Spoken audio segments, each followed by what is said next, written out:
మరో బాంబు పేల్చిన వేణుస్వామి. వాళ్ళిద్దరూ విడిపోవడం ఖాయం. ప్రముఖ జ్యోతిష్యుడు వేణుస్వామి గురించి తెలియని వారు రెండు తెలుగు రాష్ట్రాల్లో ఉండరంటే అతిశయోక్తి కాదు. సినీ రాజకీయ ప్రముఖుల జాతకాల గురించి చెప్తూ బాగా ఫేమస్ అయ్యారు ఆయన. ముఖ్యంగా నాగ చైతన్య సమంత జంట విడిపోతారని ముందుగానే చెప్పి సంచలనం సృష్టించారు. ఆ తర్వాత మెగా డాటర్ నిహారిక విడాకులు, rebel star Prabhas Adipurush cinema flop గురించి ముందే చెప్పి సోషల్ మీడియాలో ఫుల్ పాపులారిటీని సంపాదించుకున్నారు ఆయన. వీరితో పాటు పలువురు సెలబ్రిటీల గురించి వేణుస్వామి చెప్పినట్టుగా జరగడంతో సోషల్ మీడియాలో ఆయన పెద్ద సెలబ్రిటీగా మారిపోయారు.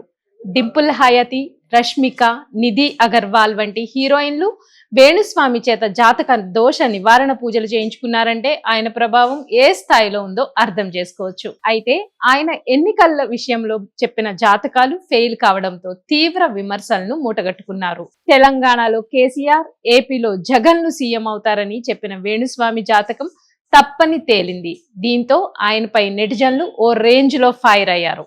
దీంతో ఇక మీదట తాను ప్రెడిక్షన్ చెప్పనని తేల్చేశారు. ఒక పక్క ఆయన జాతకాలు ఫెయిల్ అవుతున్నాయని తెలిసినప్పటికీ సెలబ్రిటీలు ఆయన మాత్రం వదలడం లేదు. నాగ చైతన్య, శోభితలు కూడా ఎక్కువ కాలం కలిసి ఉండరని చెప్పి పెద్ద షాకే ఇచ్చారు ఆయన.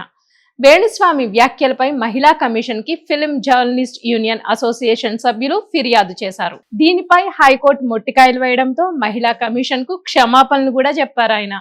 ఇదిలా ఉంటే తాజాగా ఆయన మరోసారి కాంట్రవర్సీ కామెంట్ చేశారు. అల్లు అర్జున్, దర్శకుడు సుకుమార్ల మధ్య విభేదాలు చోటు చేసుకుని సమస్యలు వస్తాయని వేణుస్వామి చెప్పుకొచ్చారు.